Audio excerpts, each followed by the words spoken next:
In 1842, in rural Louisiana, a woman wakes before the sun, not because she chooses to, but because her body has learned that rest is a risk. The day does not belong to her. Her time does not belong to her. Even her name in most records does not exist. She is enslaved. The morning air is heavy, warm even before daylight. The quarters are quiet, but not peaceful. Around her, other women rise as well, silently, automatically, each moving with practiced efficiency. There is no conversation yet. Words are saved for later, when ears are fewer. She washes her face with cold water, ties a worn cloth around her hair, and prepares for a day that will look almost exactly like yesterday and tomorrow. In 1842 Louisiana, enslaved women are expected to work from before sunrise until nightfall. But their labor is not limited to one role. She may work in the fields, in the house, in the kitchen, or all three in the same day. If she is assigned to the house, her morning begins with cleaning, sweeping dirt floors, wiping surfaces, carrying water, tending fires. Every movement is watched. Mistakes are remembered. If she is sent to the fields, the work is relentless. Cotton, sugarcane, or tobacco, crops that demand strength, repetition, and endurance. The heat rises quickly. Breaks are rare. Pain is ignored. Her body is not considered her own. Food is given, not chosen. Clothing is issued, not selected. Sleep is allowed, not guaranteed. She eats when permitted, often quickly, standing if necessary. The meal is simple and insufficient, but it must last. Hunger is constant, familiar, almost expected. By mid-morning, the day has already taken more from her than it has given. Yet she continues. Not because she believes in the work, but because survival requires obedience. For enslaved women, labor is only part of the burden. They are expected to be strong, silent, and compliant. Emotion is dangerous. Anger invites punishment. Sadness is weakness. Resistance, even subtle, can follow a person for years. And there is something else, something unspoken but always present. Enslaved women live without control over their own bodies. Marriage has no legal meaning. Consent is not recognized. Motherhood does not guarantee family. Children can be taken, sold, separated. A woman may give birth knowing that the child she carries may never grow up beside her. She may be forced back to work days or weeks later, her grief unacknowledged.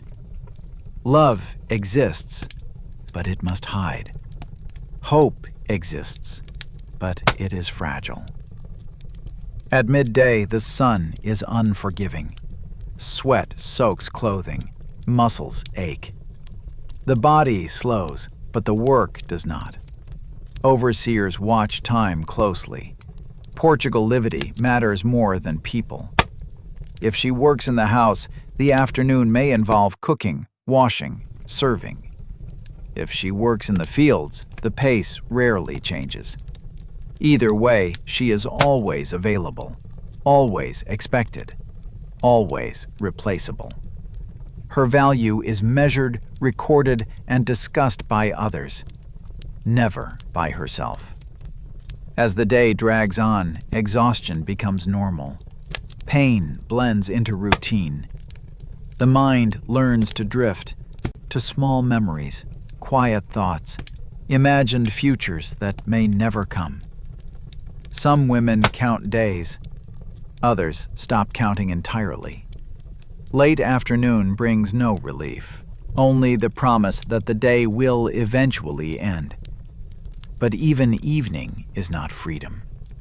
After sunset, there may still be work, fires to tend, meals to clean, orders to follow. Only when darkness fully settles does she return to the quarters. The space is small, crowded, basic. But here, voices return.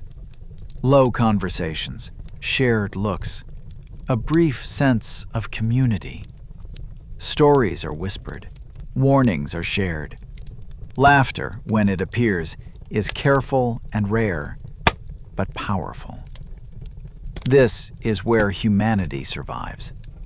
Before sleep, she may think of who she was before exhaustion shaped her days, or of who she might have been in another life, or of nothing at all, because sometimes emptiness hurts less. She lies down, knowing tomorrow will be the same. There is no calendar she controls, no path she can choose, no freedom waiting in the morning. In 1842 Louisiana, this is not an exception. It is the system. Millions of women lived lives like hers, unrecorded, unnamed, but essential to an economy built on forced labor.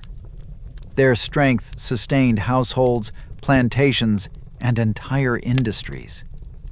History often reduces them to numbers, but each one lived a full day, felt every hour, carried every weight. This is not a story of a single woman.